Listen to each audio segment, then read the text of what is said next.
چراغاں ہوا بزم ہستی میں خالد، چراغاں ہوا بزم ہستی میں خالد، نگاہوں میں حسن تمام آ گیا ہے، نگاہوں میں حسن تمام آ گیا ہے، کرم آج بالا بام آ گیا ہے، زباں پر محمد کا نام آ گیا۔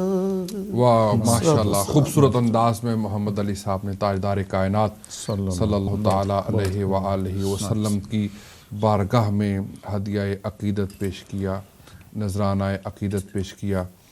ناظرین، ہمارا موضوع تاجدار کائنات صلی اللہ تعالیٰ علیہ وآلہ وسلم کی ولادت عظمیٰ کے حوالے سے یہ خاص پروگرام ہے۔ ہمیں ناظرین کی طرف سے بھی کچھ سوالات موصول ہوئے ہیں۔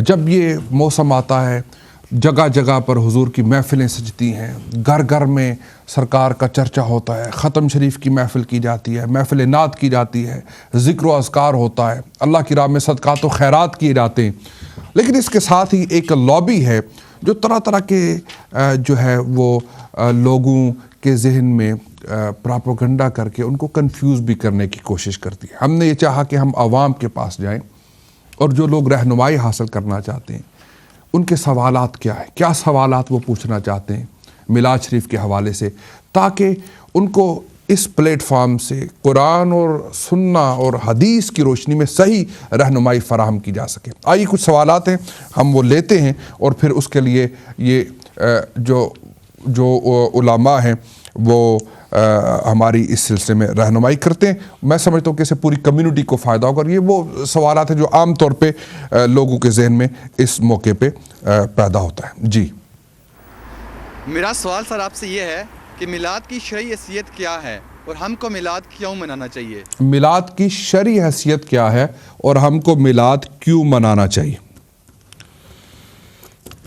جناب، جس طرح ہم نے ذکر کیا کہ اللہ کی نعمتوں کا شکر ادا کرنا واجب ہے، اللہ کے رسول صلی اللہ علیہ وسلم ہمارے لیے نعمت عظمیٰ ہیں، اور اس نعمت پر ہم اللہ سبحانہ و تعالیٰ کا شکر ادا کرنے کے لیے محفل میلاد کا انعقاد کرتے ہیں، جس میں نبی پاک علیہ السلام کی سیرت طیبہ اور جو پیغام آپ امت کے لیے لائے اس کا تذکرہ کیا جاتا ہے، اور اس پیغام کو دہرایا جاتا ہے اس نیت سے کہ ہم آپ کی بعثت کا جو اصل مقصد ہے، صحیح، جو لوگوں کو آپ نے رہنمائی اس کائنات کو دلائی، ہم اس کا تذکرہ کریں، اس کو یاد کریں، اور پھر اس راستے پر گامزن ہونے کے لیے اپنے آپ کو پھر سے کمر بستہ کریں۔ اللہ کی نعمت کا شکر ادا کرنا یہ مقصد ہے، اور اس کے علاوہ آپ صلی اللہ علیہ وسلم کے لائے ہوئے پیغام کو، آپ کی ہدایات کو، آپ کے اسوہ حسنہ کو اپنے پیش نظر رکھنا، تاکہ اللہ اور اس کے رسول کی منشا کے مطابق یہ زندگی گزاری جا سکے، جو پھر اخروی کامیابی کی ضمانت بن سکے۔ میرے بھائی دیکھیں، اللہ تعالیٰ نے ہمیں بہت سی نعمتیں دی ہیں اور ہر نعمت پہ اللہ کا شکر ادا کرتے ہیں، اور حضور علیہ السلام تو سب سے بڑی نعمت ہے۔ حضور کے صدقے ہمیں ہدایت ملی، ہمیں قرآن ملا، ہم اللہ کی بارگاہ میں سر بسجود ہوئے، ہمیں نماز پڑھنی آئی، ہمیں ماں باپ کے حقوق کا پتہ چلا، اولاد کے حقوق کا پتہ چلا، حلال حرام کے درمیان تمیز کا پتہ چلا۔ تو یہ ساری نعمتیں اور ساری کائنات کی جو تخلیق ہے، یہ تو حضور صلی اللہ تعالیٰ علیہ وآلہ وسلم کے وسیلہ جلیلہ سے ہے۔ تو اس لیے میلاد دراصل اللہ کی بارگاہ میں ہدیہ تشکر ہے۔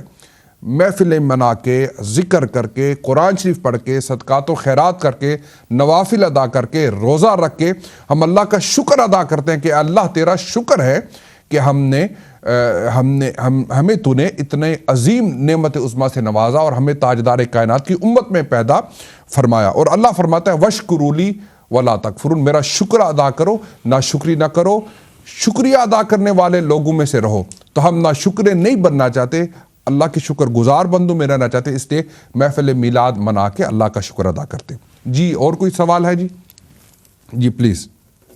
السلام علیکم، وعلیکم میرا نام السلام۔ کاشف علی ہے، اور میرا آپ سے یہ کویسچن ہے کہ اسلام میں برتھ ڈے منانے کی کیا حیثیت ہے، اور یہ جو ہم گھروں میں اپنے بچوں کی برتھ ڈے مناتے ہیں، کیا اسلام میں یہ جائز ہے؟ سوال یہ ہے ابو صاحب کہ برتھ ڈے منانے کی شرعی حیثیت کیا ہے، اور کہتے ہیں کہ ہم گھروں میں بھی برتھ ڈے مناتے ہیں اپنے بچوں کی، تو اس برتھ ڈے منانے کی شرعی حیثیت کیا ہے؟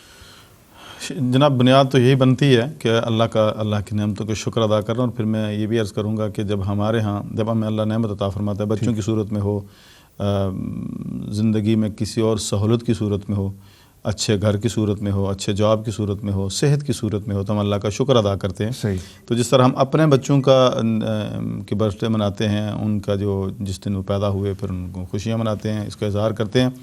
تو اس اعتبار سے جب اللہ کے نبی صلی اللہ علیہ وسلم کی ولادت کا دن آتا ہے، یہ مہینہ آتا ہے، تو پھر ہم پر یہ زیادہ لازم آتا ہے کہ ہم اللہ کے نبی صلی اللہ علیہ وسلم کی میلاد پاک کا تذکرہ کریں. پھر اپنے بچوں کا جب ہم تذکرہ کرتے ہیں تو پھر آپ کو پتہ ہی ہے کہ ہمیں جو اسلامی ماحول ہے وہاں بھی ممکن اچھا کھانا پکایا جائے، گھر والے ذرا خوشی کا اظہار کریں، اس بچے کے لیے کوئی چھوٹی تقریب کا اہتمام کر دیا جائے.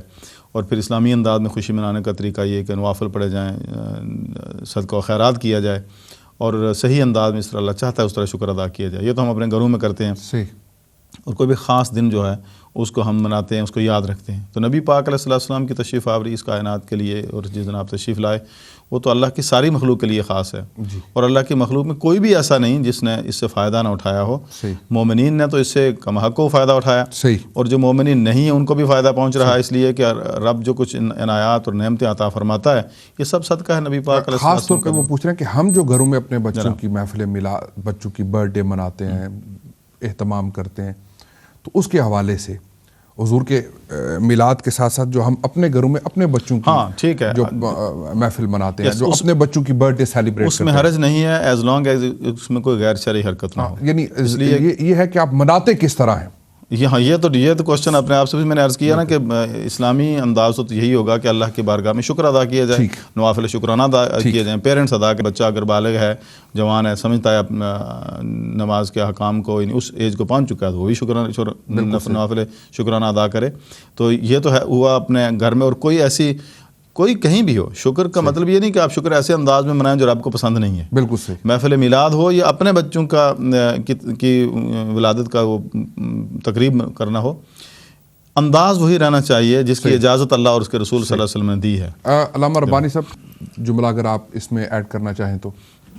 حضور، میلاد، مولود، ولادت کا ایک ہی مفہوم ہے کہ کسی کے پیدا ہونے کا تذکرہ کرنا. صحیح. اور سرکار مدینہ علیہ الصلوۃ والسلام کی آمد پر مسرت کا اظہار کرنا، فضائل معجزات بیان کرنا، اس کا نام عید میلاد النبی ہے. صحیح. لیکن چونکہ برتھ ڈے کے معاملے میں جب برتھ ڈے کرتے ہیں گھروں میں تو کوئی اس پہ تنقید نہیں کرتا. اور جیسے مفتی صاحب نے فرمایا کہ اگر اس میں کوئی شرعی قباحت نہ ہو، کوئی ایسی چیز نہ ہو تو جو غیر شرعی ہو، تو پھر کوئی اس میں حرج نہیں ہے. یعنی اللہ کا شکر ادا کیا جائے، بچوں کی تربیت کی جائے، اس میں دعا کی جائے، صدقہ و خیرات کیا جائے. میں یہی عرض کر رہا ہوں کہ اگر گھر میں بچے کی برتھ ڈے منانا، اور لیکن اس پہ طریقہ کار یہ ہونا چاہیے کہ بچے کی برتھ ڈے پہ صدقہ و خیرات کیا جائے، کلام مجید کی تلاوت کر کے اللہ رب العزت کی بارگاہ میں اس کی درازی عمر کے لیے دعا کی جائے، اور اس کی زندگی کے لیے اس طرح دعا کی جائے کہ مولا اس کو دین اور دنیا کی نعمتوں سے مالا مال بھی فرما، اور تعلیم میں کامیابی بھی فرما، اور اسے دین مصطفیٰ پہ قائم رہنے کی، چلنے کی تا دم مرگ مولا توفیق نصیب فرما. ختم شریف گھر میں کر لیا جائے، دعا کی جائے. لیکن ہمارے ہاں انفارچونیٹلی بعض اوقات اوور بورڈ چلے جاتے ہیں، تو اسے اجتناب کیا جائے، شرعی حدود و قیود کا خیال رکھیں، اللہ کا شکر ادا کیا جائے. بہت شکریہ علامہ ربانی صاحب. مفتی صاحب، نماز مغرب کا ہمیں اس وقت وقفہ ہے، اس کا وقت ہوا جاتا ہے، اس کے لیے ہم بریک کے لیے کہا گیا ہے. دوبارہ کچھ مزید ہمارے ناظرین نے ہم سے سوالات کیے، ان کی طرف واپس لوٹیں گے. ناظرین، یقیناً مجھے بھی اور آپ کو بھی ان سوالات کی وجہ سے بہت سیکھنے کا موقع ملا. کہتے ہیں کہ asking question is half of knowledge. سوال پوچھنا علم کا آدھا حصہ ہے.